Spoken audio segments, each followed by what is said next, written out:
that deal. The White House is very hard to read. Do they want a deal or not? Economy, it will certainly not be good for any economy to tariff each other and back and forth, reciprocal tariffs. The headline said Trump won. Canada had backed down, scrapping a digital services tax just hours before it took effect. Trump reopened trade talks and claimed victory. But behind the scenes, the pressure was only building. Now Trump is going further, targeting one of Canada's most vital sectors, auto manufacturing. And as the deadline approaches, Prime Minister Mark Carney is signaling this fight isn't over. This is no longer just a tax negotiation. It's a clash over economic survival, with two nations locked in and one sector at the center, But, the president keeps talking about sticking points like supply management. Obviously, he's going after our auto sector. So we'll see. It's looming. Only 19 days and counting. Since March 2025, the U.S. has imposed a 25% tariff on Canadian automobiles with small carve-outs for U.S.-made parts. The move hit hard across an integrated cross-border supply chain. Canada exports around 85% of its auto production to the U.S., most of it through systems where parts cross the border up to 6 or 7 times before final assembly. But tariffs broke that rhythm. U.S. automakers facing cost uncertainty paused many new tooling programs in Windsor, Ontario, Canada's auto hub. Some facilities laid off up to 50% of workers by mid-2025. Even logistics stalled. Truckers reported slower traffic and fewer loads. With over 70% of U.S.-Canada trade moved by truck, the disruption spread fast. Donald Trump seems so intent on destroying Canada's ability to make cars. That seems to be such a sine qua non. April 2025 brought more bad news. According to Statistics Canada, Canadian auto exports to the U.S. dropped 23% compared to April 2024. The chain reaction was immediate. Halted production, idle workers, frozen investments. But amid the damage, Carney began recalibrating. In early July, the Prime Minister met with top executives from Ford Canada, GM Canada, Stellantis, and the Canadian Vehicle Manufacturers Association. Behind closed doors, they mapped out responses from legal options to production shifts. One sticking point was Canada's zero-emissions vehicle mandate. As of Q1, 2025, EVs made up only 8% of new vehicle sales. Yet, the law required that 20% of all passenger vehicles sold in 2026 be EV or hybrid. Automakers warned the target was unreachable. Missing it would mean buying carbon credits or paying up to 20,000 Canadians per vehicle for charging infrastructure. Facing economic headwinds and corporate backlash, Carney signaled flexibility, not surrender. He also leaned into longer-term reforms, dismantling interprovincial trade barriers and accelerating free trade efforts with Europe and Asia. It's a shift modeled after Australia, diversifying away from U.S. dependence. This wasn't retreat, it was repositioning. Trump's next deadline is July 9th. That's when his temporary tariff freeze ends. Unless Canada makes new concessions, more tariffs could be triggered, possibly targeting untaxed sectors. But Carney has his own date circled, July 21st. That's the deadline he set for a new Canada-US deal. If no agreement is reached, Ottawa could reintroduce its retaliatory tariffs, covering over $125 billion in U.S. goods from agriculture to tech. Meanwhile, the public is already pushing back. The Buy Canada movement is growing. Consumers are ditching U.S. wine and spirits. Cross-border travel is down. Vacation homes in Florida are hitting the resale market. Canadians aren't waiting for policy. They're voting with their wallets. Behind the scenes, Canada is also working to expand trade with the EU and Indo-Pacific, building economic resilience far from Washington's reach. The next 2 weeks will decide everything. Will Trump push for more, confident that Canada will blink again? Or has he overplayed his hand, pushing Carney into a corner where retaliation becomes politically unavoidable? On July 9th, we may see the first answer. By July 21st, we'll know who flinches and who fights back. This isn't just about cars, it's about leverage, leadership, and how far each side is willing to go. Stay tuned. Well, in the Northeast, if you're looking at New England and New York, tourism is down between 20 and 60%. Welcome back. With trade deadlines looming and no G7 summit deal, Canada now preparing to retaliate against the U.S. with new tariffs. This summer, something unusual is happening across the U.S. Northeast. Airports are emptier, hotels are quieter, retail stores in Boston and New York are reporting soft foot traffic. The reason Canadian tourists, once a reliable economic boost, are no longer coming. The numbers tell the story. According to Massachusetts Governor Maura Healey, Canadian tourism across New England is down between 20% and 60% compared to previous spring travel seasons. It's not a coincidence. It's the ripple effect of Donald Trump's tariffs on Canada and Ottawa's quiet but calculated response. We're just not seeing the Canadian tourists in this region. We've had school trips canceled that, normally happen in the spring in particular. The damage isn't confined to airports. School trips from Canadian provinces have been canceled. Regional carriers serving Logan Airport report declines in cross-border traffic. Restaurants and local stores in tourist-heavy districts across New York and Vermont are seeing lower revenue. The tourism sector has become one of the first clear victims of a trade policy few expected to hit consumers so directly, the Northeast region. And they're also seeing in Florida as well. By the way, numbers are way down in terms of Canadian tourists. And it's not just the Northeast. Florida, a longtime magnet for Canadian visitors during the winter and spring, is also seeing steep declines. These missing travelers are pulling millions in lost revenue out of the U.S. economy, not with protests or tariffs, but simply by staying home. U.S. wine exports to Canada plunged in April. They were down more than 90%. While tourists are disappearing, so is the wine.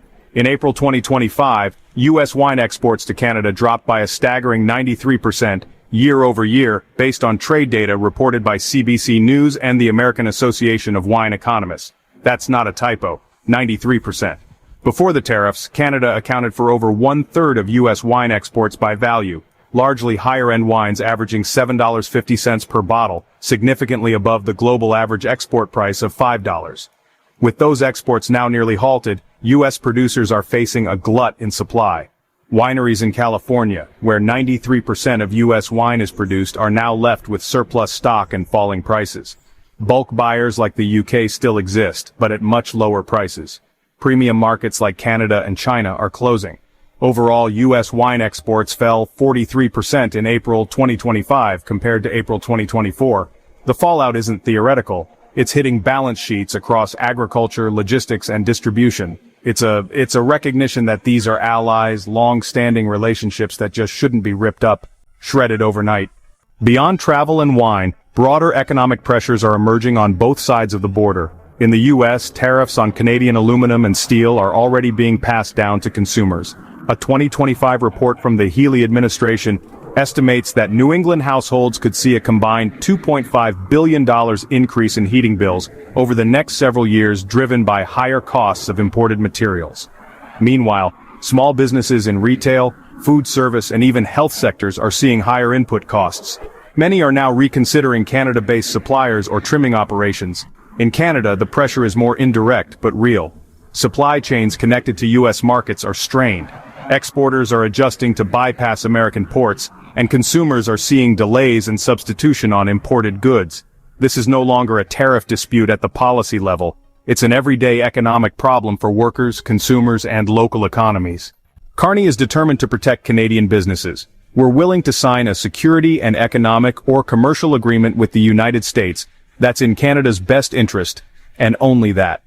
Prime Minister Mark Carney has kept his words measured, but his timeline is now fixed. If no trade deal is reached with the U.S. by July 21st, Canada will impose new tariffs on American steel and aluminum. The announcement came less than 3 weeks after the G7 summit in Alberta, where Trump signed a separate deal with the UK, but left negotiations with Canada unresolved. Carney has said Canada is open to a bilateral agreement, but only one that aligns with its national interests. His strategy is pressure without escalation. Let the economic damage speak louder than political rhetoric. Canada didn't shout, it didn't launch a campaign, it just stepped back. The drop in tourists, the collapse in wine exports, and rising consumer costs. These are the quiet consequences of a trade war that's no longer theoretical. And while Trump's tariffs continue to stir debate in Washington, the real impact is being felt in store aisles, gas bills, and unsold crates of California wine. This isn't just about policy anymore. It's about pain and who's willing to end it first.